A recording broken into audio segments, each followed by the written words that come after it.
Welcome. This is a live stream.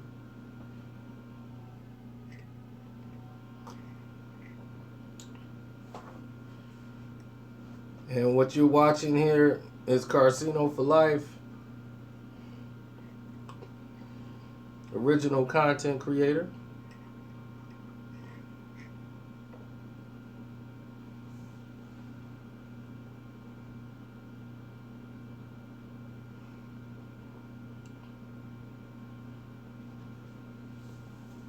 As they say, let's go get them.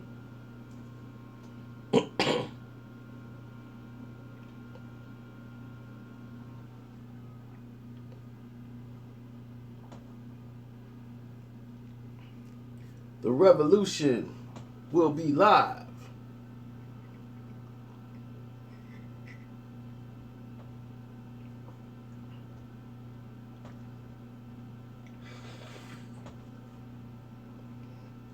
Now,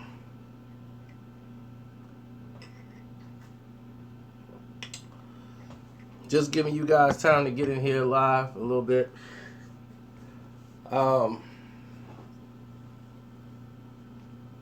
hear some people said that the Deathrow Chronicles was dope.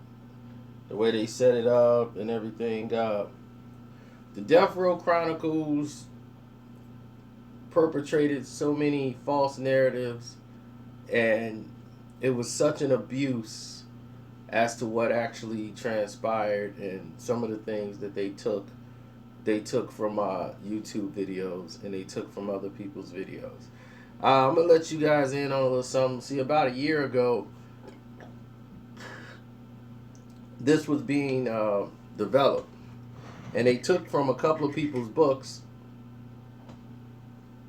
And once they saw guys on YouTube making money, basically straight out of Compton, and when Straight Outta Compton came out, I had my videos telling people where they went wrong, and I told the truth about the West Coast back in 2015 when I did the telling you the truth about Nas and Jay-Z. They thought I only knew about the East Coast. So when that started to happen, other people were sending out things like, yo, I'm doing a documentary. I want to know, could you sit down with me and tell me about here and blah, blah, blah, blah. I'm writing a book. I'm doing a podcast. Can you come on my podcast and tell me about what happened at Deathrow? And I'm like, nah. I'm good. I'll do my own thing. And there was a reason I chose to do my own thing. Because I didn't need that. They want me to sign over my property to them. So what they did was they found out any Joe Blow who went and wrote a book or made an article about Deathrow Records, and they didn't have the rest of the information. They tried to use people around them to fill in blanks. And what they did was go around and offer people money to come do these documentaries. You know, that's a paycheck. Some people got $3,000. Some people got $300. And if you look at the Deathrow Chronicles, all it is a whole big mess of things that they stole from my video and tried to connect the dots with some of the artists that were around. They've added nothing new whatsoever. They just had different people to say it and certain people to say it. And if you said something that didn't go along with what they had written out as a storyline script of where they were going in their direction, they replaced it with somebody else. Oh, everybody didn't get a bag. They got a they got a little bitty bag. Some people got paid $300.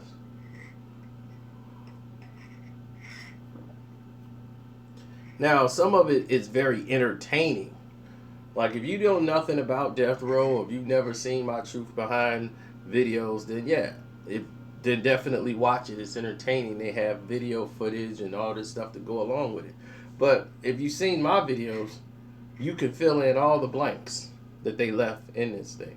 People who have seen my videos went and watched it and was like, oh my God, man, they saying everything you said, you knew all of this.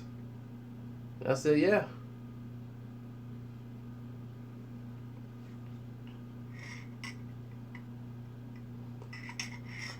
I am watching Unsolved. My buddy, the one y'all think looked like Gaddafi, he looks just like Gaddafi. My buddy who's in Vegas, who make the beats, X-Man, he was offered the role to play Gaddafi in the remake, but he couldn't make it.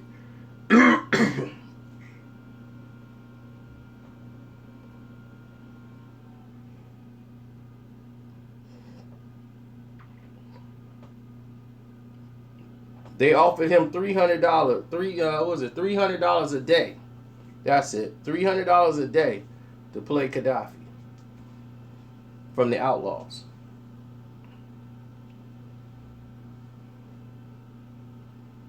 He was gonna do it just because there's some good money. They probably had a week's worth of work.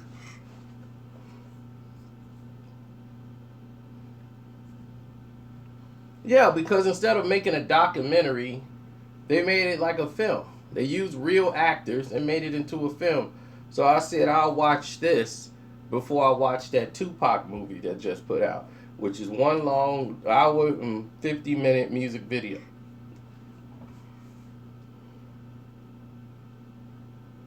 Well, the Outlaws are out here doing stuff like this.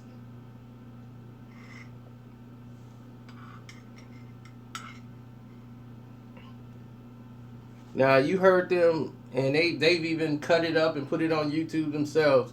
There's a clip talking about why Corrupt and Snoop left Death Row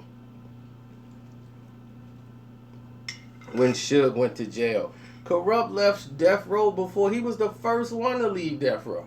He left Death Row when Tupac was still alive. So how was Suge in jail when Corrupt left? That don't even make sense. Corrupt left because he went to go be with he got into it with Tupac. They got into a fight, and he was marrying Foxy Brown. He was engaged. He sold his dogs. Got rid of his cars, and they wasn't getting the money right anyway. So he was like, forget it, I'm out. I'm going to the East Coast. And nobody cared that he went.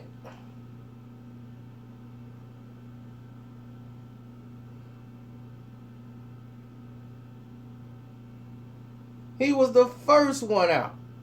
So Pac was alive when Corrupt shook the spot.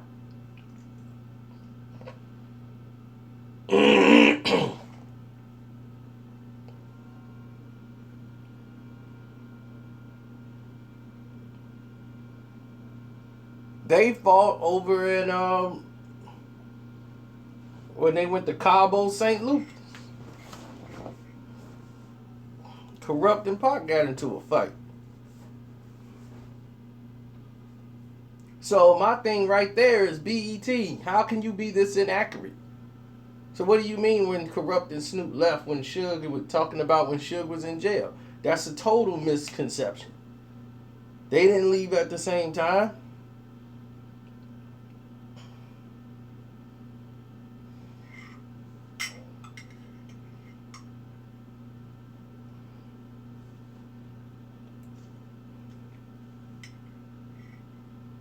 Now, I don't remember them fighting in no studio. They fought in Cabo, St. Lucas.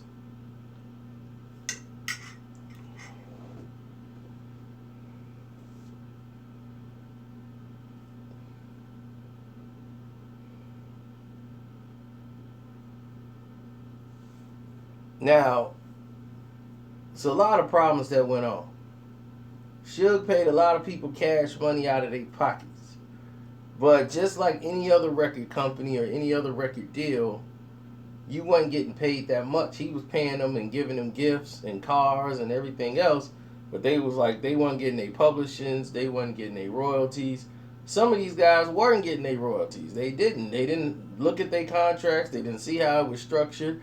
They just signed their publishings away.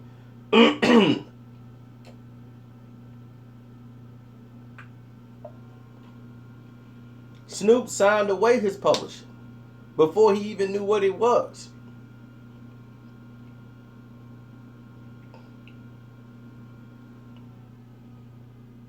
So when they said we ain't getting no publishing checks, No royalty checks. Danny boy, come on, man.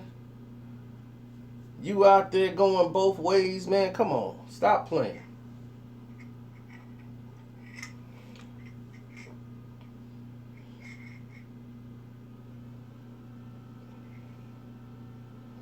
If it wasn't for Tupac keeping you on records,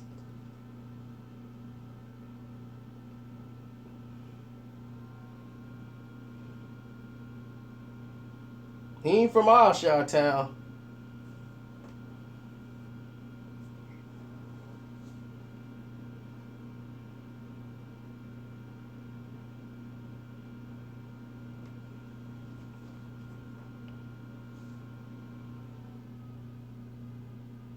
I mean, what song did he have that was breaking out? They spent all this money on his videos and everything, and he playing around, getting high, not finishing songs, wasting studio time and everything, wasting money. That's why you winded up broke. You was dead weight. That's why Miss Chalet is the one that cut him off and threw all this stuff out the apartment. That's why he was mad, because all he was, Suge used to just take care of him, and he'd just stay close to Suge. That's why nobody dealt with him when they left Deathrow. He was like, man, why can't y'all help me out? So they like, you Suge boy. You hung out with Suge. You didn't hang with us. When we all had our meetings and talking, you was hanging around Suge all the time. You ain't care about hanging with us. So now that you broke too, here you come running to us. Nah, dog, go on, sing your songs and get on. You see what he end up do? Busting tables.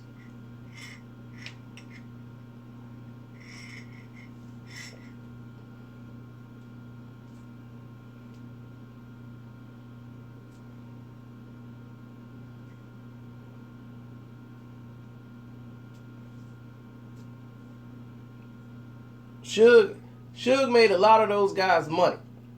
If all them dudes wasn't so stupid and getting high and getting drunk, stop and ask themselves right now how much money they got now and how much did they have when they was with Suge. How much did they have?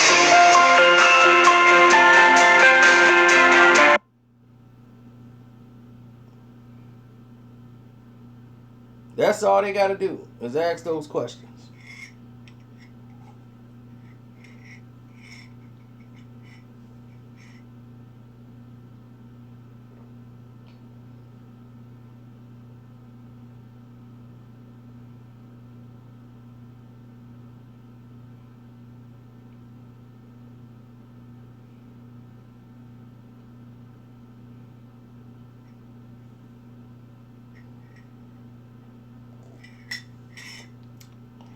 Here's the thing. I'm not going to say Suge didn't take royalties from him. Of course he did. And take publishings and all that. They signed it away. It's not the record company owner's fault. When you sign away something, were you under duress when you signed it? No, I was dressed. No, were you under duress when you signed it? No, I don't think I was under nobody. I was still under the I was I was sitting at the table when I signed it. No, sir, did you sign did anybody make you sign this contract? No. No, but force or anything, threats. No, I signed it. I wanted to get on, so I signed it. Did you read your contract? No. Exactly. So what they did was they signed away their publishing rights before they even knew what it was. Why you think Snoop has changed his name? Snoop changed his name to Snoop Dogg. His name was Snoop Doggy Dogg. Deathrow owned Snoop Doggy Dogg. That's why he couldn't do those songs no more. That's why he had to change his name to Snoop Dogg, because they owned the publishing rights to Snoop Doggy Dogg.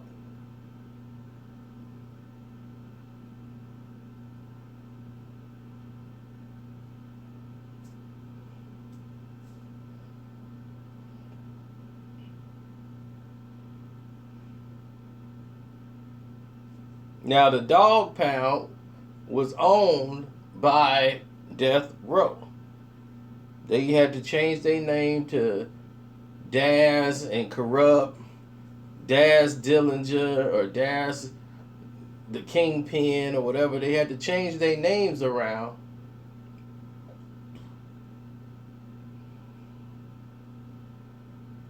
to put their records out.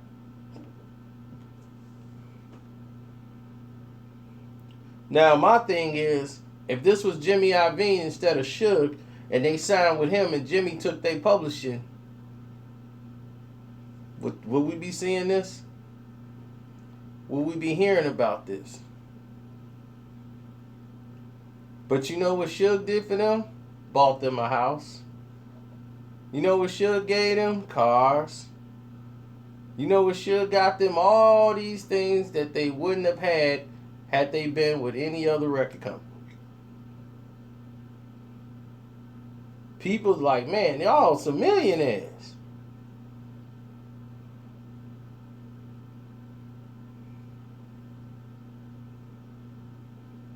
Y'all must be millionaires. That's what people used to say to them. Y'all some millionaires or something.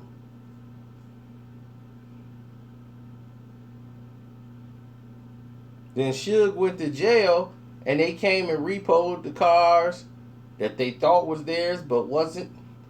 But what they didn't realize is that saved them. Because them houses you were living in, them cars that you were driving that wasn't yours, meaning that you didn't have to pay taxes on those. All of those things that they took, you had no tax problems because they weren't yours to claim.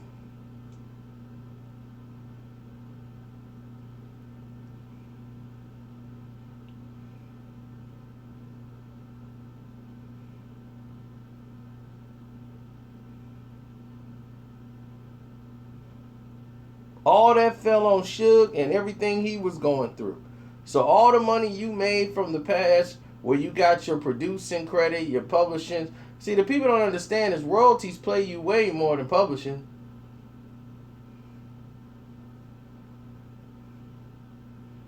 That's why you keep working. And you can get other deals. You can leave, go somewhere else, get another big time contract where you get paid a big lump sum up front. They were just young 19-year-old people who signed a deal and got in way over their head. But it don't count how many times Suge gave them cash. Enough cash to do anything. Suge pay for it. Whatever you need, let me know. I'll help you. This is what I'm going to do. Just tell me what you want. I'll go down there. I'm going to talk to the art department. Y'all got your record out. I'm going to push your record. You know, ain't nobody going to push your record out. I'm going to push it out on Death Row. I'm going to give you your promotion. And I'm going to tell you, just like this, as long as you stay with the family, you're going to be all right. Don't even worry about it. I got you. Did he handle it? Yo, how you living?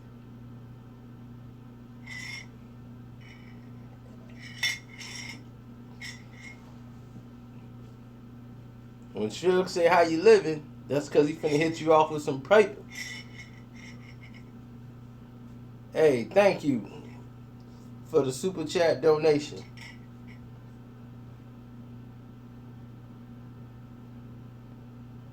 ATL is definitely in the house.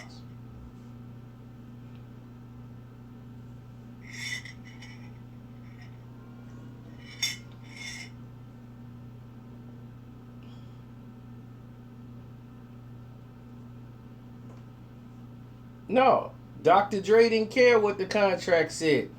Y'all got everything messed up. Dr. Dre had money. Dr. Dre was getting all the money. He had millions. Millions. Dr. Dre had publishing rights. He had everything. Dr. Dre never had a money problem with Suge. That's where you guys are wrong.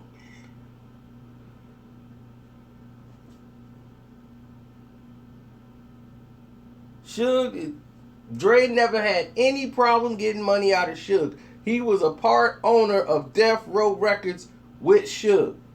Matter of fact, the only problem they had was Daz having an argument with Dre because Daz will produce the track and they'll give the credit to Dr. Dre. So they was like, look, we doing that because, you know, most people know Dre, so we putting Dre name on it, but we gonna pay you, don't worry about it. So they went in the back room and Daz was so stupid he went for the okie doke and they paid him a check. And they put Dre name on songs on the Chronic when Daz was over there producing and on Snoop's album. Daz doing all this work production-wise and he didn't get no credits because they kept him off of it. But Dre got paid. Dre left the spot because it was getting too thuggery in there and he did not like the fact Tupac is in there, all these other thugs is hanging around and he's like, look, I can't deal with this. I can't. After the California Love video, that was the last time Dre saw Suge at the wrap-up party. And he gave him the reels for California Love. When that video was airing, you did not see Dr. Dre anywhere. They did no promos at all. Dre was gone. Because the agreement was Dr. Dre would handle the talent level, Suge would handle the business end of everything else. Just keep that away from Dre. Dre will handle the talent, the hiring, the bringing in the artists. That was the arrangement. More and more, Suge was taking that away from Dre, and he's bringing in people else. And he didn't even conversate with Dre when he brought in Tupac.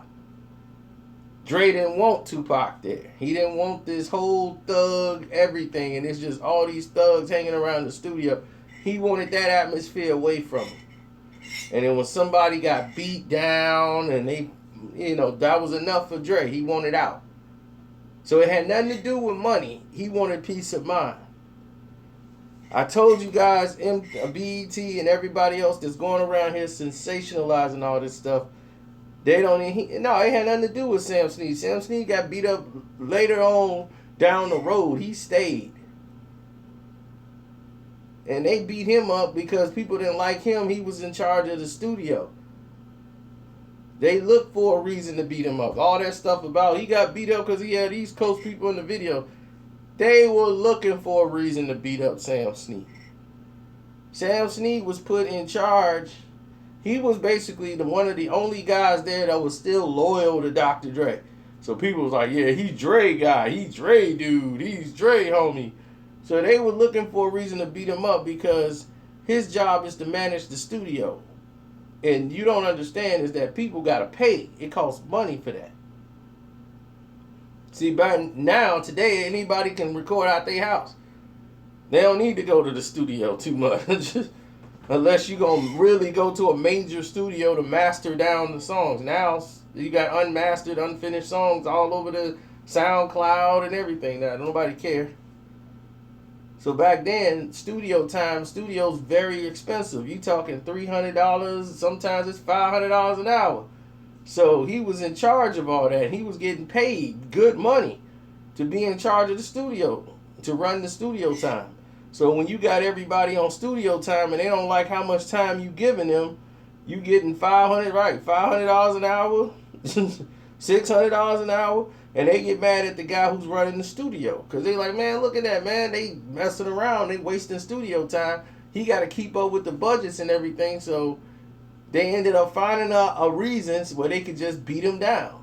You know, and Suge just was like, you know, but that was Suge's fault because, you know, he loved that street stuff. He should have handled that a little better. Sam Snead did a great job keeping the books and running the studio. He should have had that going. They just wanted him out of there so they could do what they want to do. And that's mainly what that was. You see, BET, they did y'all an injustice. All they did was regurgitate everything we said in our videos, and they went and tried to get other people to follow suit and make this whole thing and chop it up just to have some showtime and interviewing people that wrote books who don't know what the hell they talking about. They sound like a bunch of idiots.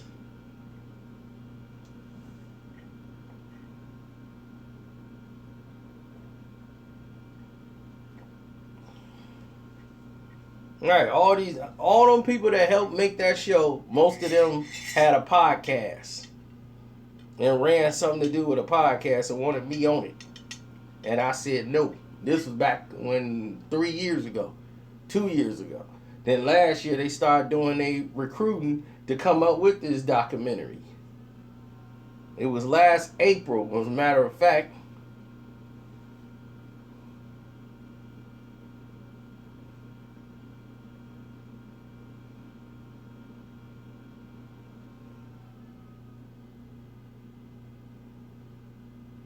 Tupac wasn't leaving Death Row. He was firing David Kenner because he wanted an account. He wanted a list of his accounts of what he owed Death Row. Because when he was somehow, his contract was up and he was going to leave, and Suge was talking about what he owed and this and that, because they bought his mom a house. They did all these things that he asked for. So he was like, yeah, but you paid me back for bailing you out. You know, that's all good. But what about these other expenses y'all got? Y'all done did this, studio time, this and this and this. All that's taken out of Tupac's budget. Now, for Machiavelli album, what he didn't do is Tupac was owed, because his album sold 5 million copies. He was at least supposed to get an advance on his budget for his next album of at least $10 million or more. His album sold over 5 million. So when you coming over to your next album, you're just for your budget for your album beforehand selling 5 million copies, your budget, album release budget, should be about $10 million. A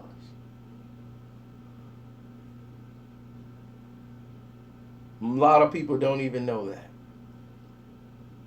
But if you sell 5 million records, believe me, your album release budget should be in near $10 million.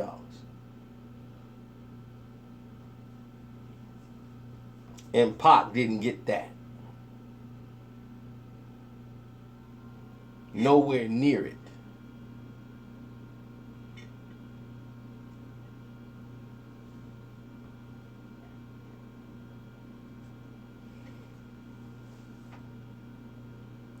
So one of the things that Tupac did was fire David Kenner because he did not provide what Tupac asked for. He just gave Tupac some more cars.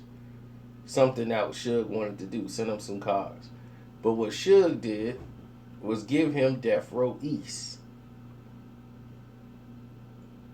And Deathrow East was the record label that he had. But Deathrow East was in connection to Machiavelli Records, and that's what he wanted. Machiavelli Records, his own record label, and it was going to be distributed through Death Row. And Snoop was pissed off because Snoop was trying to get his own thing and his own publishing through Death Row, and he was pissed off that Pac had it and he didn't have it. He was like, I can't get my publishing deal and I can't get nothing going on with me, and I built Death Row. But Tupac can come in here and he can get it just like that.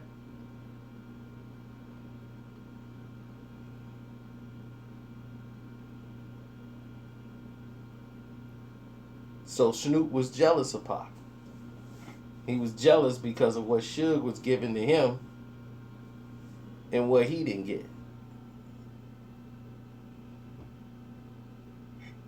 Death Row never released a Snoop Dogg's label.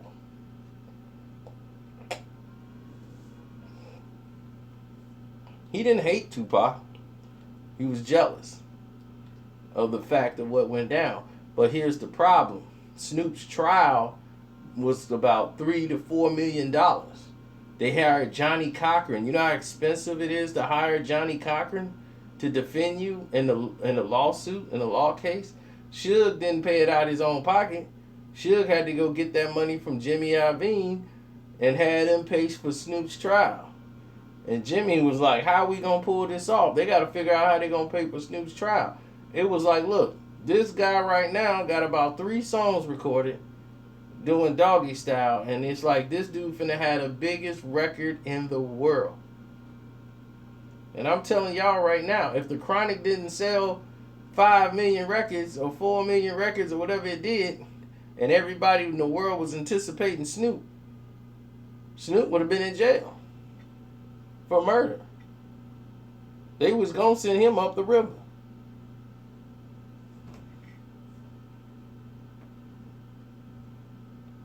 And he wasn't even signed to Deathrow.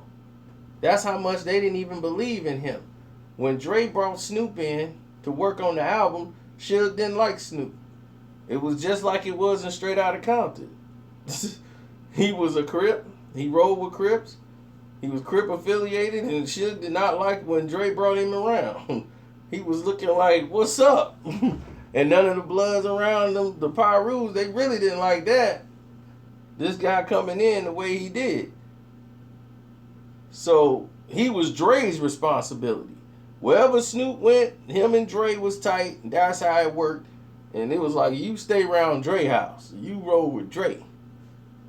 But once they start, they put out Deep Cover, and then they got the deal, and they got G things start popping, then that's when Snoop, yeah, it's my little dog here, Snoop Dogg. Because he was making that money. He was hot. Suge don't care. If you making that money, Suge gonna love you. That's when he started embracing Snoop. And he didn't sign Snoop. Then Russell Simmons and Leor Cohen tried to pull a fast move and take Warren G, because they played Warren G like a sucker.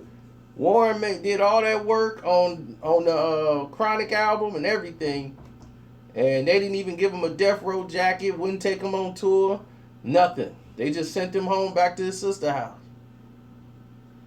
And he cried like a baby.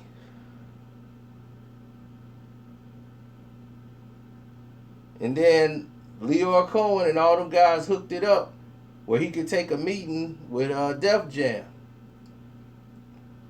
And they put out a big deal contract for Warren G.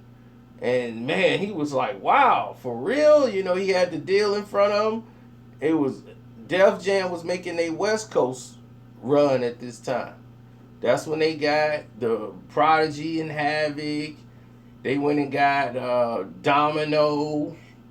They went and got all these West Coast acts on their team. So they went and brought Snoop Dogg in. And they was finna sign Snoop. In the midst of all this Death Row thing that was going on, behind Suge's back, he didn't know Snoop was finna sign a multi-million-dollar contract with Def Jam Records. They was in New York promoting something for doing some Death Row thing for the Drake album, for Snoop album. That's when Leor came and took a meeting with Snoop and was like, yeah, you ain't got no paperwork on you yet, so you ain't, obligated to sign the Death Row. You got options. You a free agent. Now, you can work with Dre. We ain't got no problem. Dre doing great with you. And Leor got that stogie. He doing good work with you. Yeah, you can continue to work with him. What we gonna do, we finna give you the biggest contract anybody in rap has ever gotten. Coming through the door. They finna sign him. I don't even want to say what the money is, because I don't want to be incorrect. But I heard it was a $5 million contract. He was getting $5 million up front just for signing the contract. They was gonna work everything else out later. He was getting $5 million. So after this, your boy Interscope found out. Jimmy Iovine them. They told Suge. Suge took a plane flight, went all the way down to New York, and all hell broke loose. Suge kicked ass all over the place. Kicked everybody's ass.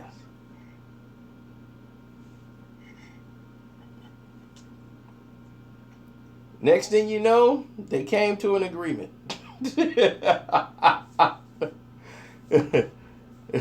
Russell Simmons was running out of the office. Everybody, man. Suge was whooping everybody.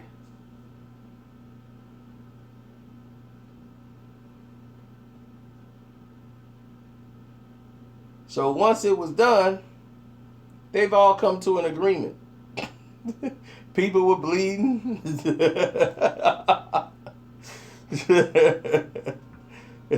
People understood what was going on. Suge meant business. So what they did is they cut a deal. And Suge was like, look, okay, this is how it's going down. You guys they wanted to use Warren G for the video. Because they was like, you stole my artist, Warren G. Now here's the thing, Warren G, he wasn't making no plans to sign Warren G. Warren G had an album that sold 2 million records that didn't have Dr. Dre on it at all. Didn't have Snoop Dogg on it at all. It was all these West Coast artists Suge wanted nothing to do with, and Warren G. You signed Warren G and you had Snoop and embraced them and didn't even think about signing your own brother. That's Dr. Dre right there. And it was like, well, Dre didn't want to sign his brother, so there it was. So now he sold 2 million records, almost selling 3 million records. And they got the hottest song on the streets with Regulate. And they wanted Warren G to be in the video. And Suge was like, nah. We finna work out a deal right now. Warren G is he death row artist. And y'all got him on the record. So this is how we gonna do it. So Suge sat down and was like, you guys got a couple of movies coming out. Yeah. So y'all gonna need a music soundtrack. So Deathrow, we gonna executive produce the movie soundtrack. Yeah. You got How to Be a Player? Yeah, okay, we got that. Butter Realm, we got that. We gonna do every movie soundtrack you got. You understand? Until we get that money back. So Suge was getting all that money, studio money for the movies, everything. They put out a movie called The Show. And he was like, y'all gonna feature Deathrow. Deathrow gonna be a feature on the show.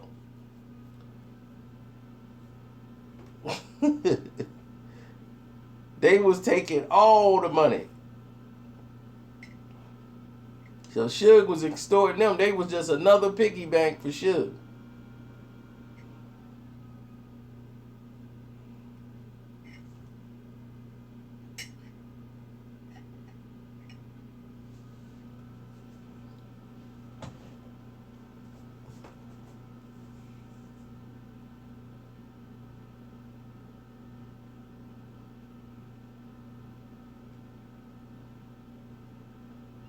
Yep.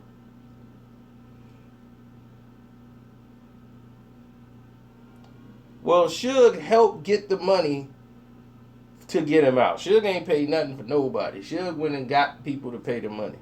That was what Suge was going to do. Suge was never finna pay out his pocket.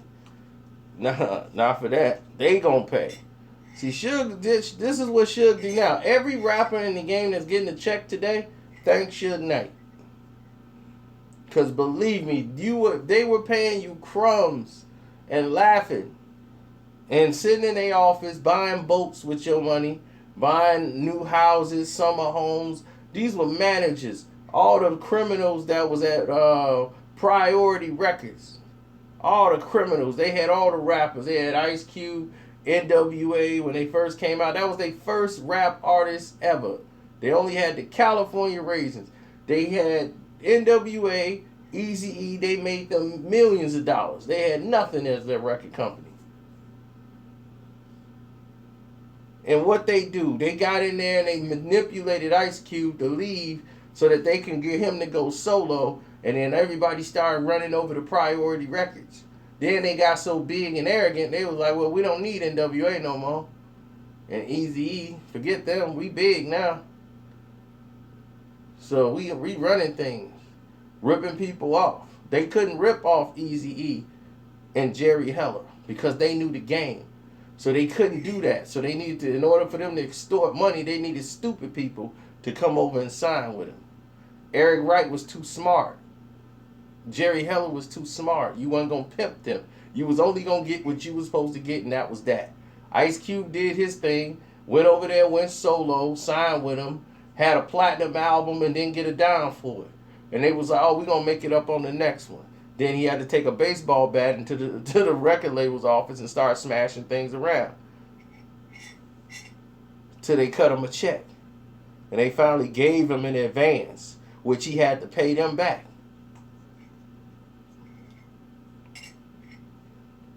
Talking about his money wasn't there because they were spending up his money. Total manipulation. And they had hundreds of artists come over there and all of them got screwed over. And all those guys are millionaires.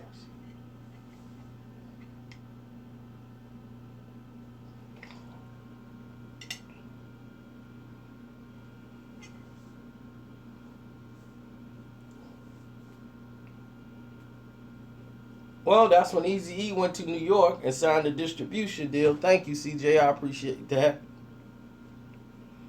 He signed a distribution deal with Relativity Records.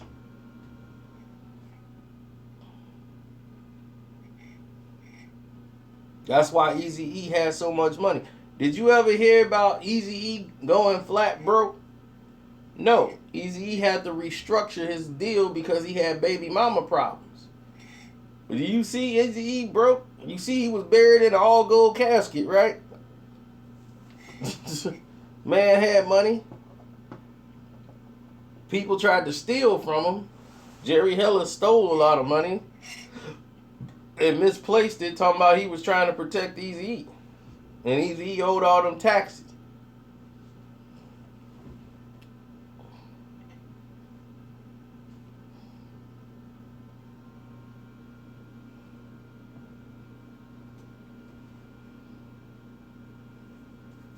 Oh yeah, RBX shook the spot a long time ago because they wouldn't put his album out.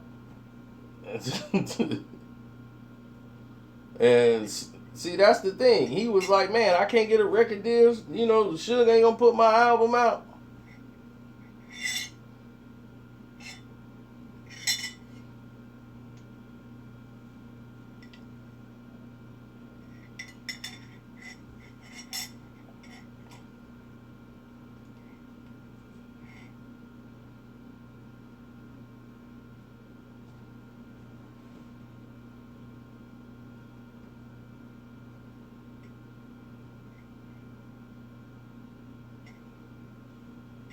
Everybody say enough respect to the X. Enough respect given. Disrespecting you will not be living. Word to Mama, Emma, drama, dilemma.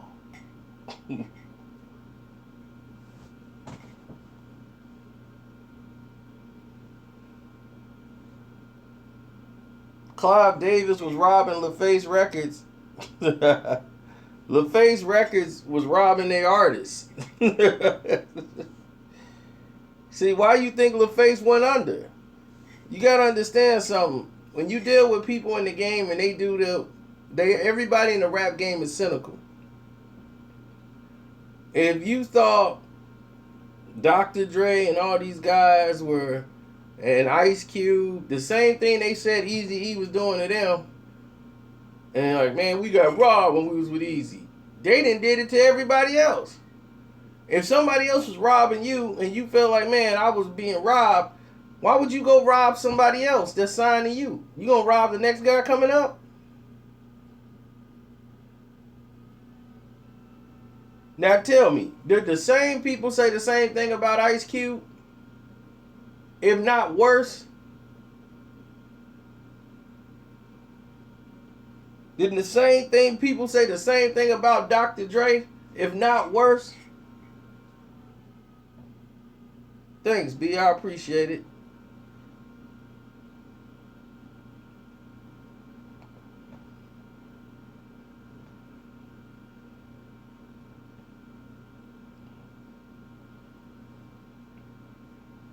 Cube was habitual.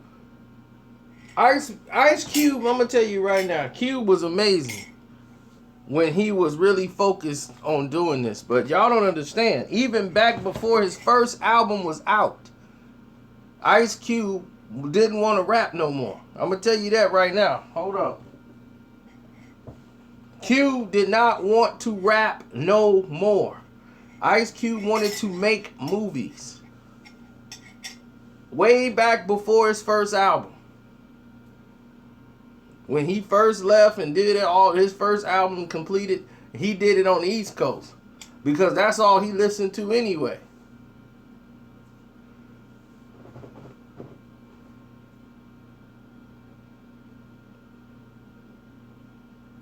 Now, when he wrote Friday, he had help from DJ Pooh. He didn't write Friday by himself. He had an idea for Friday, and he started to write some of the script. DJ Pooh made it funny.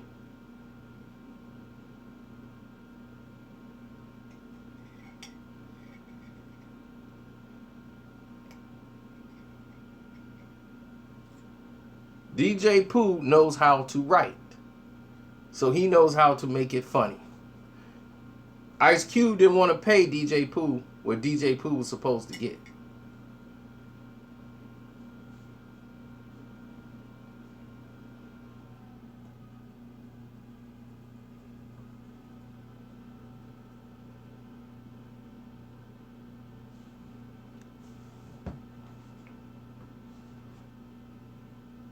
So the script that was originally supposed to be the Friday after next with Day Day and Craig, they was both gonna get jobs working at a car wash. That ended up becoming Dr. Dre and Snoop Dogg. And DJ Pooh used that script. Ice Cube and DJ Pooh fell out with each other because he didn't want to pay him. And he had the script he had wrote already for next Friday, the Friday after next.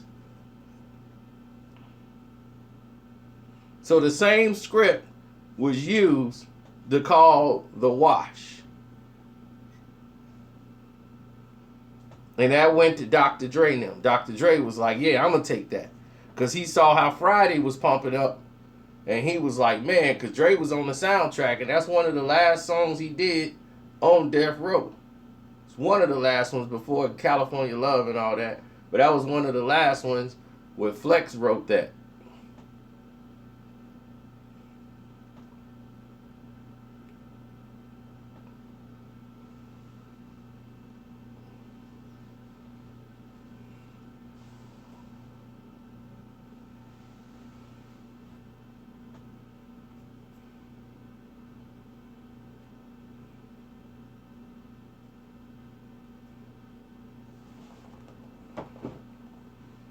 Oh yeah, that was the Friday after next. If you guys ever want to know what was the next Friday movie, that was it.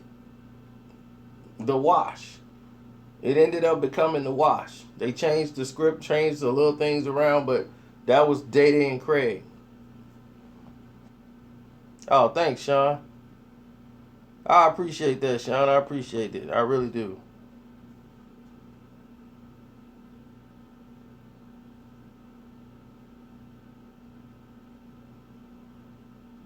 Well, Eminem just basically played the same role he always plays, Eminem. So, yeah, I can see how that come into play.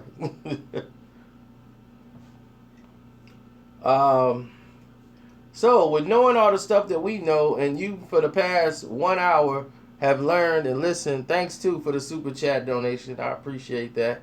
You guys have learned something in 50 minutes, a lot more than what was displayed on that BET show where they basically ripped off all my stuff on my videos and got stuff completely wrong. And other people that was there didn't even care because they was just getting a check. So you can't believe nothing they saying either. I've seen people sit right there in that interview chair and completely lie. Because one, it's their image. It's their image. You know, they make the records, they make the songs, and it's their image. You know, they don't want nobody to think bad of them. So they always got to be put in a positive light. Not one artist going to sit there in the chair and talk about, yeah, I was screwed up. I was messing up everything. I wasn't really bringing no money in there, but I think I should have got a check though, even though I was just hanging around. You know, I should have got a hanging around check.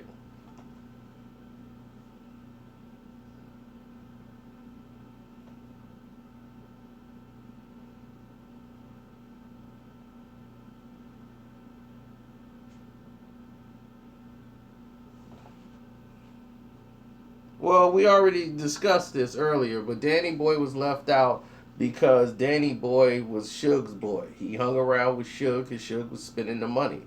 Instead of him being in the studio, he would not. Now, I'll give Danny Boy that. Danny Boy made a whole bunch of records. When he was in there recording, working hard for to come out with his album and all this, they just weren't good. Nobody was feeling them.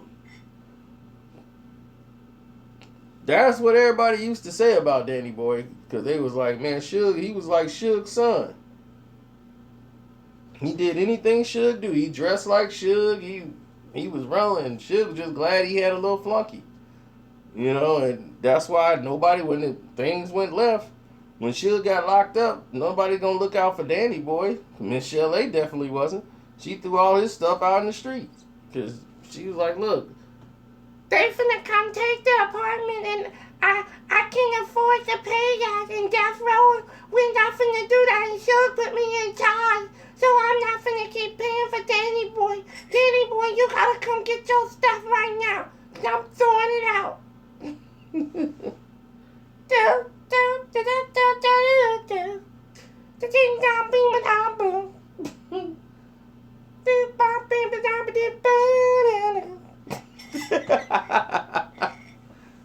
Some people think I'm nice. Some others think I'm nasty. But if you really want to know, just ask me. And they say I'm nasty.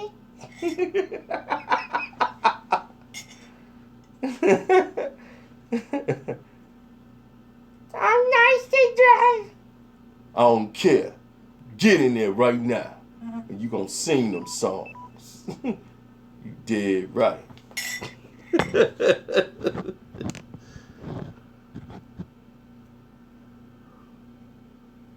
That's dead right. She gonna sing them songs.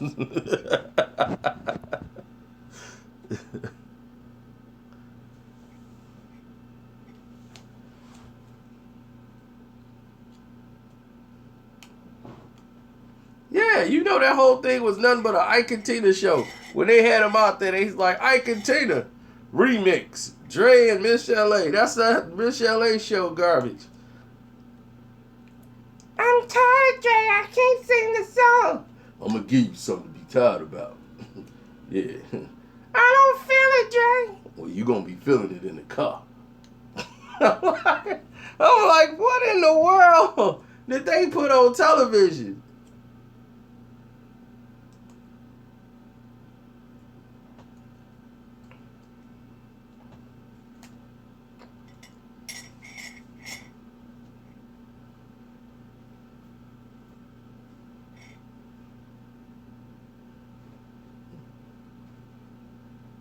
Oh, Miss Chalet ain't never sleep with no Tupac. She wish she slept with Tupac. She flirted with Tupac all the time, but Tupac ain't thinking about no Miss Chalet.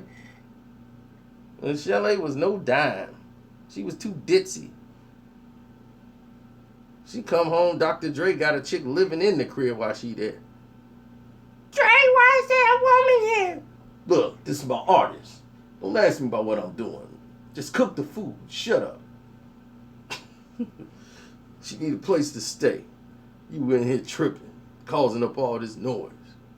Man, just cook my food. So she was just ditzy.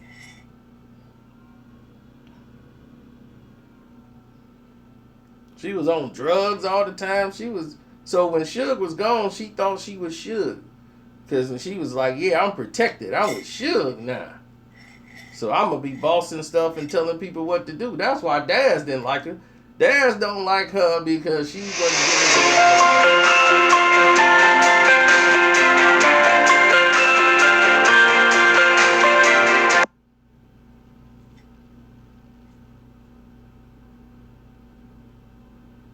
Okay, I don't know who that was.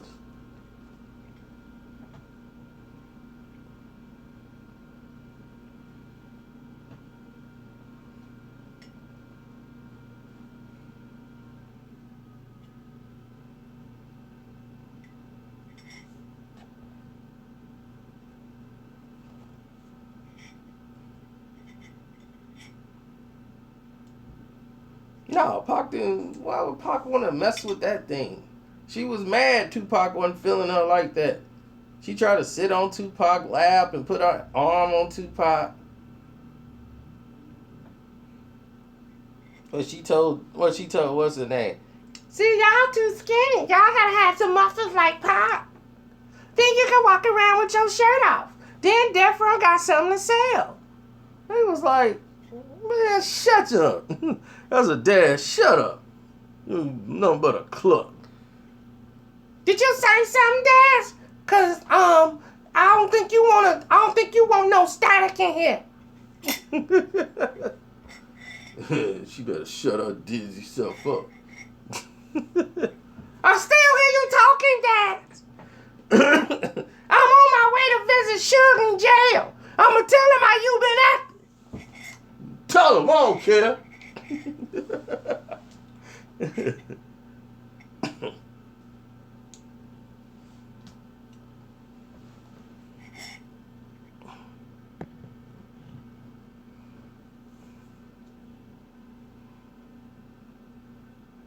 What's up, LA in the house? I hope y'all bumping that Nipsey Hussle, man. That's the album. Go download Nipsey. That's some real West Coast, Big Crit, Nipsey Hussle. That Black Panther soundtrack, that's what's cracking right now. West Coast got it cracking right now.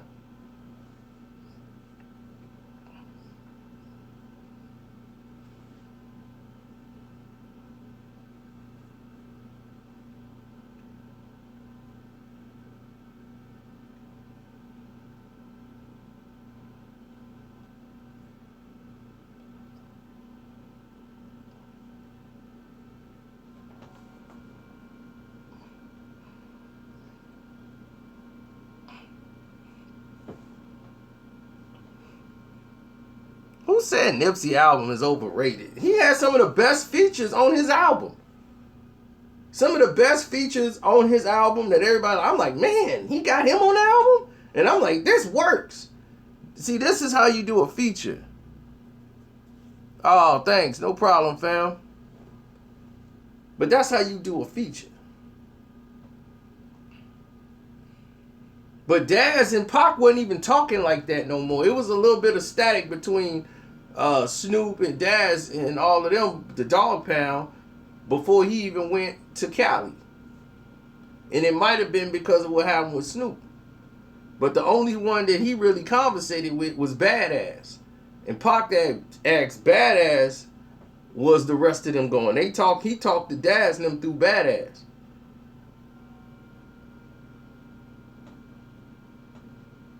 Well, if you gonna say they lame for putting up $5, then you put up something to show that they lame.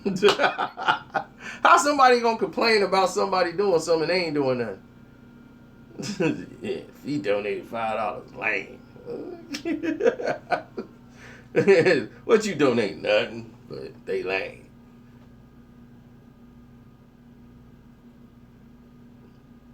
See, that's the problem. Everybody want to say something and don't want to do nothing. Shut somebody up then. You say that when you put something out.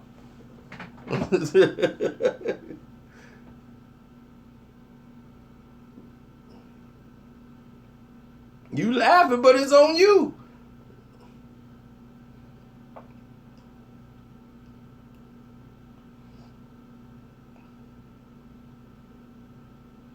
I don't know when I'm coming to LA though, for real. Unless I got some business. I really don't. LA didn't change. Everybody in LA that told me, like, man, don't come to LA. Like, LA ain't what it used to be. I'm like, man, it ain't. He's like, nah, there's so many phony dudes up here.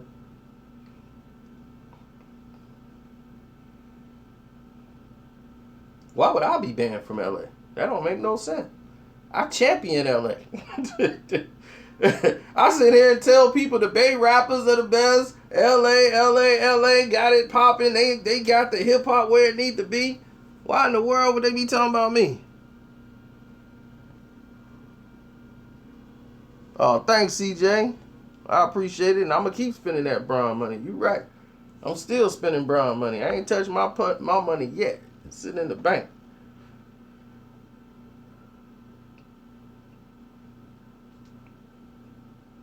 Right, so doing that, when he was back, he was not talking with Daz. They was in the studio at the same time, Pac and Outlaws and Daz and them.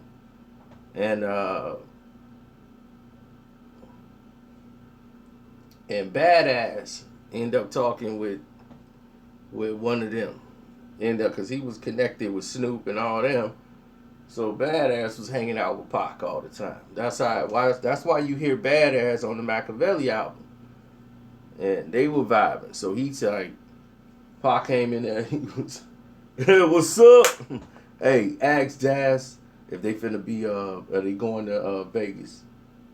If they going to the fight in Vegas. And that's when Badass went over there and talked to him. And he came over there and talked to him, and Daz and them said they wasn't going. Like, nah, we ain't going. And they wasn't going just because it wasn't because of Pac. They wasn't going because they don't hang out with the blood scene. Like, that was 662. You know, they ain't going unless they people going, because they know that's mostly blood territory there. So they like, look, we ain't going to Vegas. If ain't nobody else, y'all ain't going? Oh, heck no, we ain't going. Because they told the crib, Daz and them told Badass, don't go. And they invited Badass. They, Badass, you ain't going? Because Pac asked him, yo, Badass, you ain't going with us? You ain't going? Machiavelli Records, you ain't going? You supposed to be Machiavelli, and you ain't going. And he was like, nah, man, I'm going to sit this one out. Daz and them told me not to go. Daz and them told him not to roll. Like, made people think that they knew Pac was finna get killed. No, they know not to go because he basically Badass is a crip. And if they ain't going, don't you go. Because you ain't going to have no back. You going to be there by yourself with a bunch of other blood surrounded by a bunch of Pyrus and all this. It could go down. You know what I'm saying? And you'll be the only one there. So why would you go? See, people, and the outside people looking in don't understand that. If you from Cali, you understand the blood crip situation. You understand what they talking about.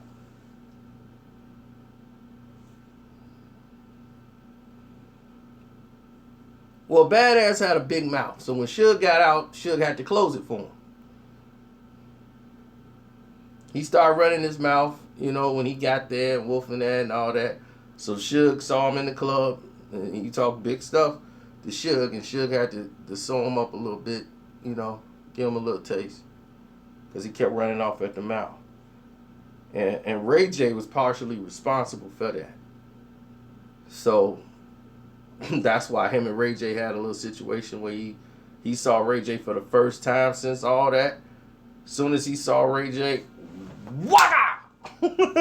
And I'm quite sure you've seen that video all on YouTube. So, Badass tried to knock his head off his shoulders. Ray J fought him back. He didn't go out like no punk. But it's real gangster stuff that happens down there. You know, Suge's like, hey, let me holler at you. So Suge thought it was all good, because Suge grabbed him around the head. He was like, Badass, what's up? Put him in the headlock, walked him around the corner, and all them big football player bloods got to stomping and punching on Badass. And Suge got in a couple of kicks. Yeah, you ain't talking no more. Huh?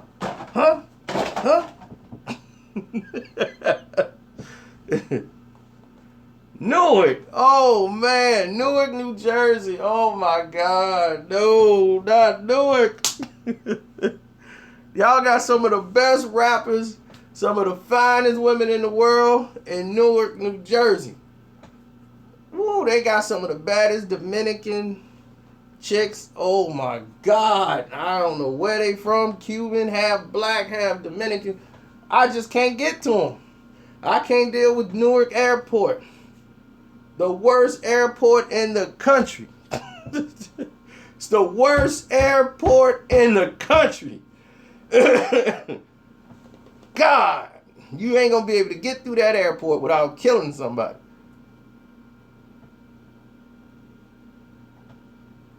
You can't even make it out there. You can't even get out to your plane. You can't even escape the airport. First off, to get to your plane, you got a connecting flight. Don't ever go to Newark. If it say we connected in Newark, say no. Do not do it.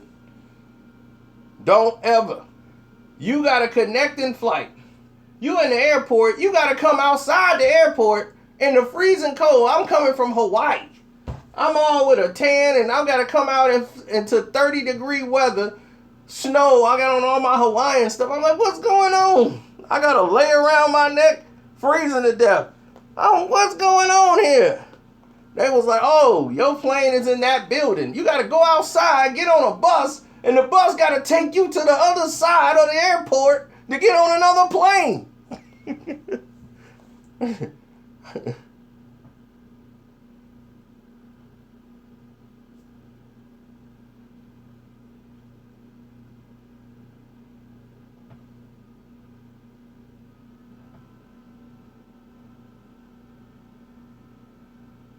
I don't know. I didn't buy the ticket. That was a crazy ticket. It must have been a real cheap flight.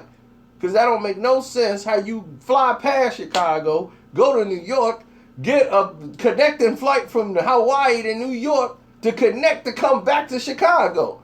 That is the craziest flight I've ever seen. But it must have been cheap because I didn't pay for it. My mom's did that.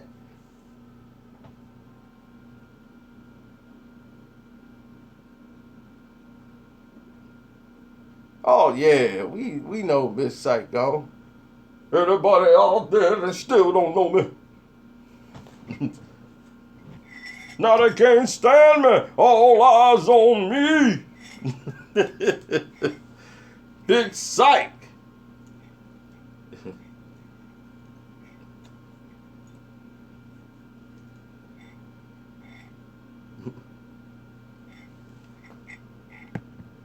Running wild, I never smile as a juvenile. Even now, I keep a frown when I come around. Don't ask me about the past, it was all bad. Woo! Right before I die, I'll be cursing the law. Reincarnate me, I'm coming worse than before. And my mind screaming payback. I'ma get these little busters before they lay back. And my little Jean got an M16. I'm the niggas like a dope fiend. And pimp a whole clean. Under pressure. Yeah, when the pressure's on, it's a hit. Feeling in the good. Don't know about that move when we walk the streets. They say silence talk's cheap. But here's what y'all didn't know. Tupac fell out with Big Psych before he died. A lot of people don't know that.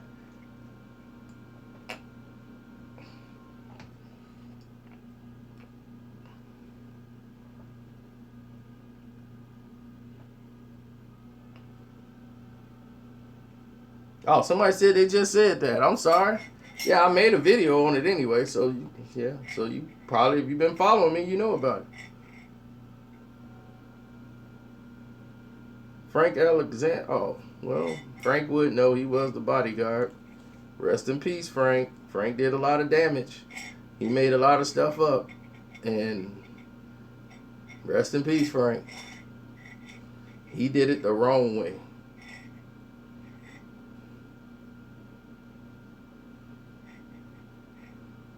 I ain't trying to be Frank.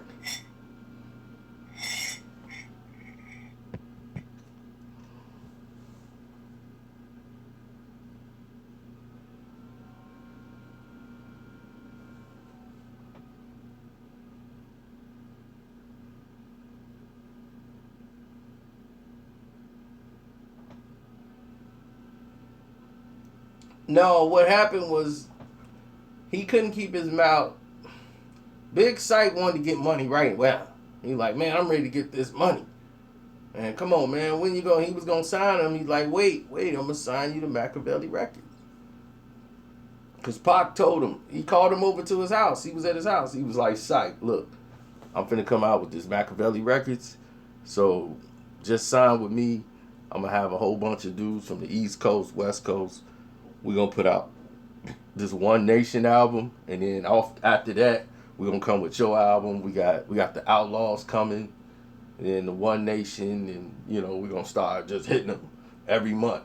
See, I don't understand, man. Why hip-hop, they don't put... See, Tupac was finna break the mold that...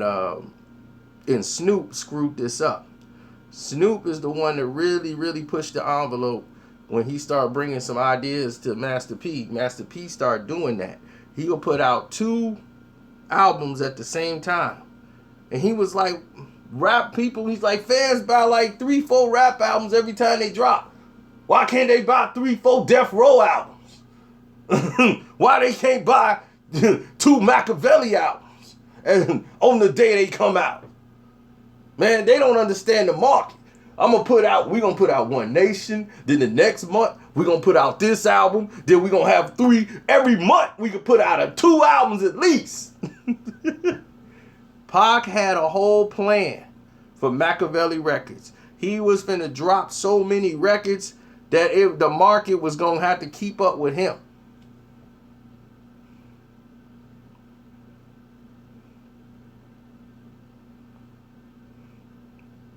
All he wanted Big Syke to do was play ball and have Pac with him.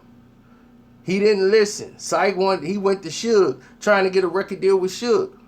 And when Suge saw Big Syke trying to get a record deal with him, it threw him in a loop. Like, is this a setup?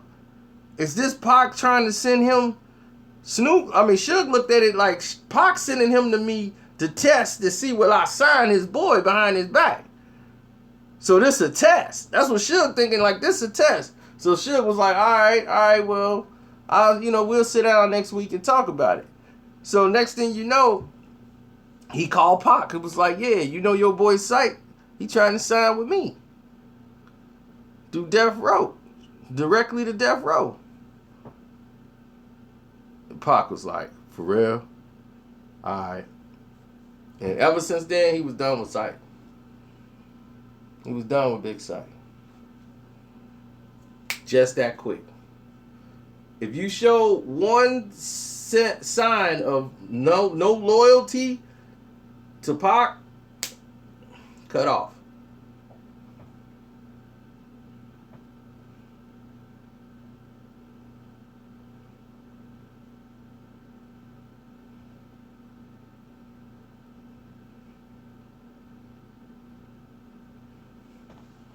No, Tupac was finna get ready to tear a hole in Ice Cube.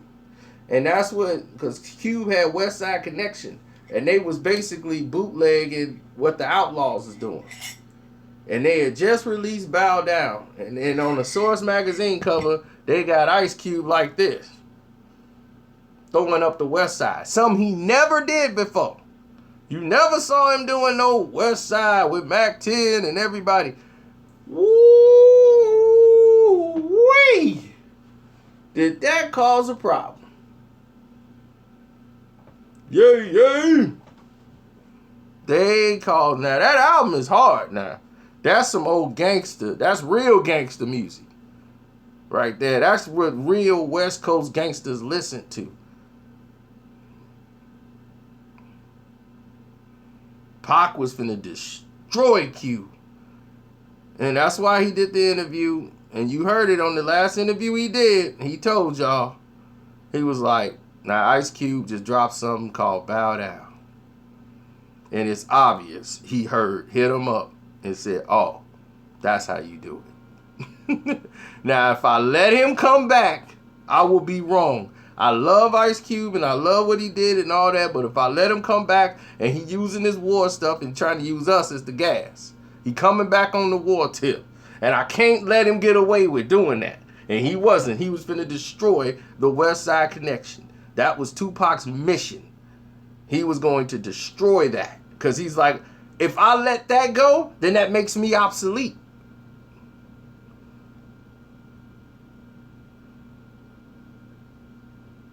And he's like, that's how I know what he doing is wrong. What he doing was wrong.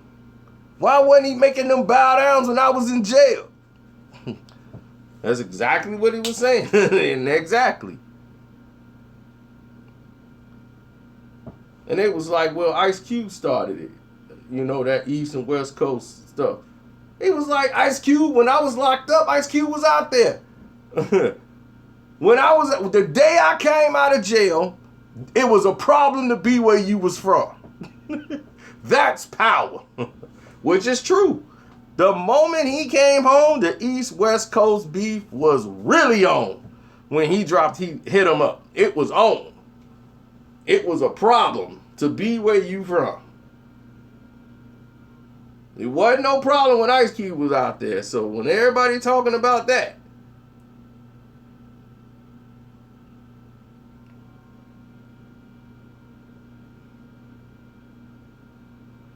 West Side Connection, that's real gangster music. Y'all don't understand that first West Side Connection. Listen to that. That's what real gangsters listen to in LA. Them old tracks. They had 8 tracks. Listen to them 70 songs. Gangsters make the world go round. Do do do do do do do do. Make the world go round. West Side? Shoot. That's real West Coast music, baby. That's smooth. That's what they did. They had them 8 tracks. You played the regular songs. They didn't play all this rap stuff down there. They had the stylistics. You know, them real... Well, that's what real West Coast dudes listen to. Played dominoes, some bones in the crib. Bow! In a white tee, sitting back. They smoking, playing cards. You know, having a house party. People over, bringing food and arguing in the house.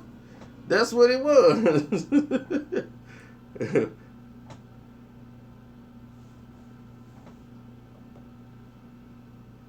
It was just like the beginning of Minister Society.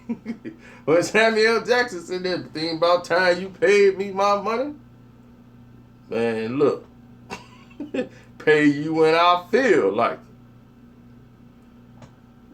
it.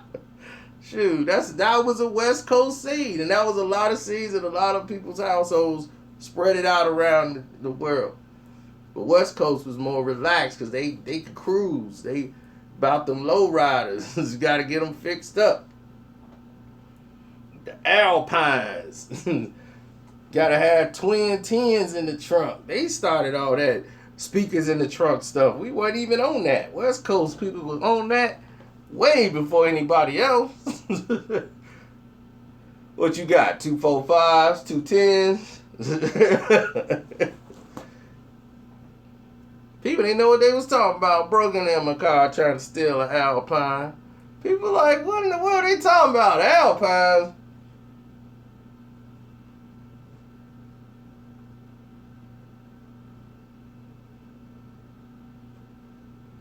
People on the East Coast, they weren't driving those 6-4s. That's West Coast.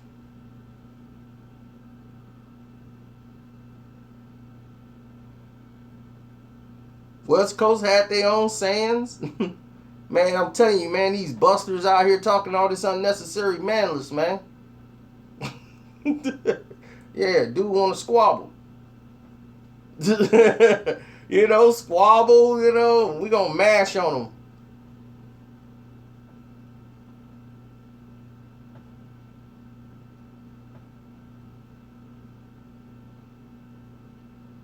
Yeah, some bunch of marks.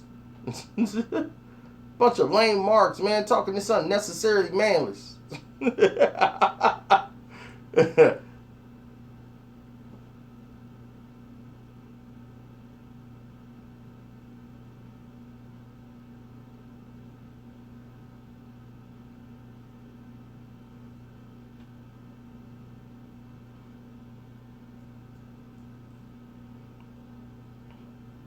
Oh, Dub C he didn't suck. He brought what you wanted out of Dub. When Dub C was there, man, he brought a lot of it out. You needed Dub C. Dub C was going to do what was needed. And what was needed at that time? He gonna talk about what it's like over there on Western.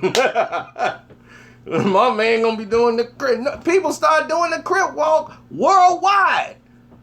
About to get themselves in trouble because they'll be on there on stage. Man, I'll never forget, man. They out there doing the crip walk in front of some Bloods, man. Almost got themselves beat the hell up. They were in Pasadena. These dudes, they don't know no better. They from out of town. Like, hey, we gotta do the crip walk. I said, oh God, no! Stop them! He was like, man, we don't do that crip walk around, man. We don't do that. Man, they ain't even say crip. I ain't finna repeat what they said, but you know what they said. They lucky. They lucky. You don't know how many accidental deaths and beatdowns happen because people don't understand when they come to LA the situation. I told you, my cousin came down there and he got the bandana in his back pocket. You know, he forgot it was back there because he been on the plane for so long. He get off the plane and he forget he got a bandana in his back pocket. And before he went down there, we was telling him don't do that. He was like, man, I don't care, man. I ain't got nothing to do with that stuff they doing. I dare anybody say something to me. That's Chicago. That's Chicago. He didn't even get his bags at the airport. Soon as he got off the plane, a dude that worked at the airport said, you from out of town, ain't you? He's like, yeah, I'm from Chicago. He's like, yeah, I figured that. He was like, dude, don't wear your bandana in your pocket like that. He was like, oh, why not? I ain't with none of this blood. He's like, I know that. That's why I'm telling you. Don't wear your pants like that, you know, because you can get hurt, you know, doing that. He was like, I'm letting you know right now because the next guy ain't going to even tell you. They ain't finna do what I'm doing right now. They ain't even going to talk to you. You understand? It's just going to be on. And, you know, I'm doing you a solid right now. And that's when Cuz woke up and realized, oh, okay, I'm in a different world. They working at the airport. It's like, yeah, we got jobs, dog. We ain't just, a lot of us, we don't even deal with the second shift unit. You know, they keep us separated by Crips and Bloods. Like the Bloods are working this shift, the Crips are working this shift. But they working at the airport. So that's what I'm trying to inform you guys. Y'all better watch your mouths. When you from out of town talking about you blood, I'm blooding, and you over here talking about you cripping, they work at the airport. So they have jobs. You don't believe me? Ask anybody in here that's from Los Angeles, LAX. Ask any of them. Do they work at the airport? Yes or no? They in the chat. They'll tell you.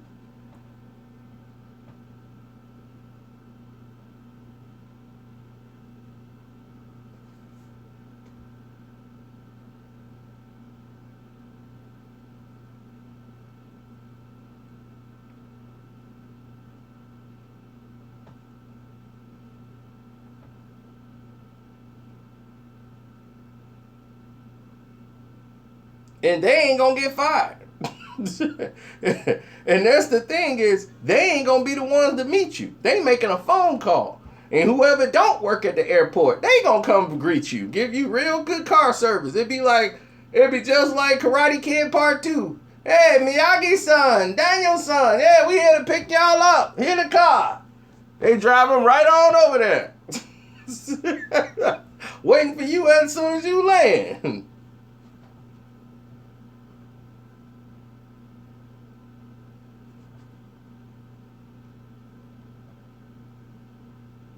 What I know about Gonzo, I know him by his rap name. Never knew him as Gonzo. And then when they said his name, I'm like, Caution? Oh, yeah, no Caution. Knew of him, you know, just like we never really sat down like, yo, what's up? But when people were saying Gonzo, I'm like, I don't know no Gonzo. He knew Pac. How you know? I'm like, nobody I knew called him Gonzo. You know, that was just that. I ain't got no problem with him at all. None. It would be no reason. He had a problem with somebody in the Outlaws, and that's it. Like, they end up having a falling out.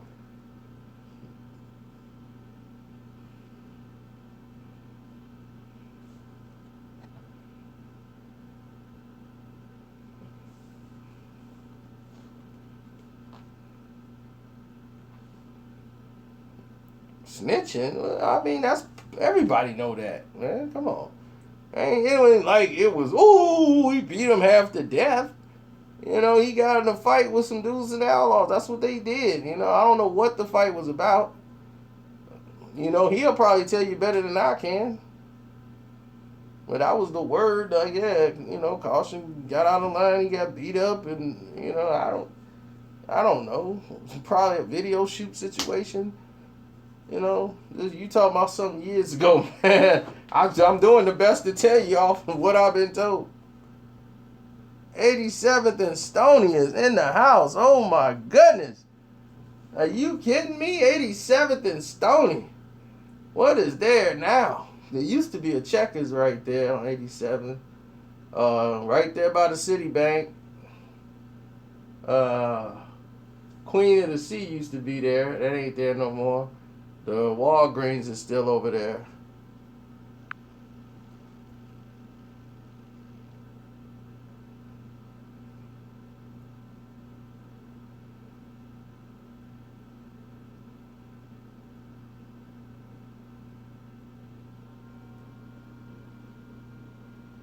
Boy, if you only knew how many sexual harassment cases was in that Checkers restaurant on 87th, oh my God.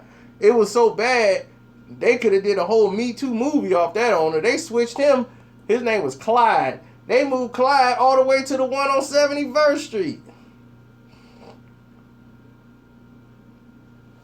71st and Stony. They was like, man, these sexual harassment suits is finna blow up. Dude, I mean, he didn't have so many cases against him. He had chicks in there fighting. He didn't knock chicks up. He was married with kids. He didn't have 2 chicks in there pregnant. Went to another store, started doing more damage. I'm like, when they gonna get rid of Clyde? They were like, yeah, they building a case. Building a case?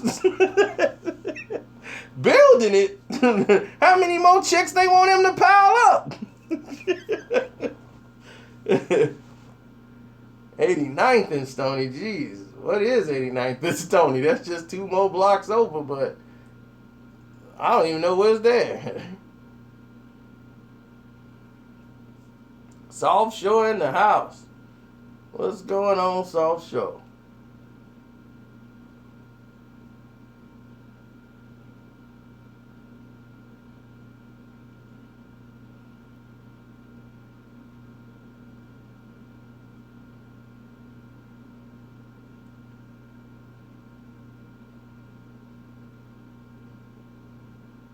Yeah, Pac and Shock fell out. Like, Shock wanted something from Pac, and Pac, like, ignored him.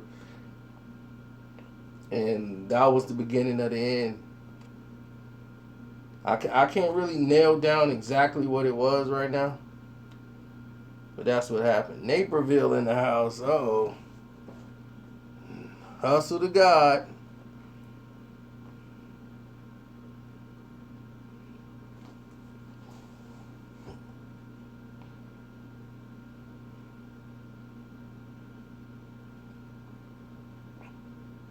No Pistons live stream. So you want me to shut the live stream down? All right. So anybody got any last words?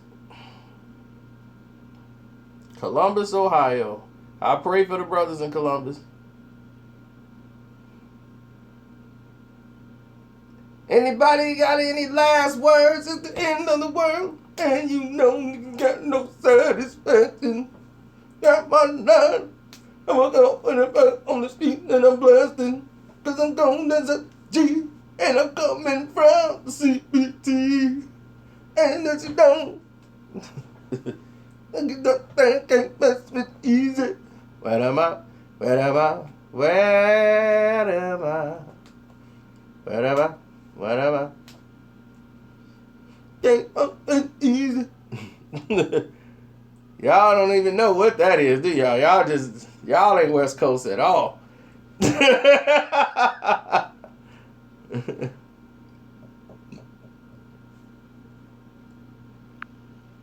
the next live stream. I'm out.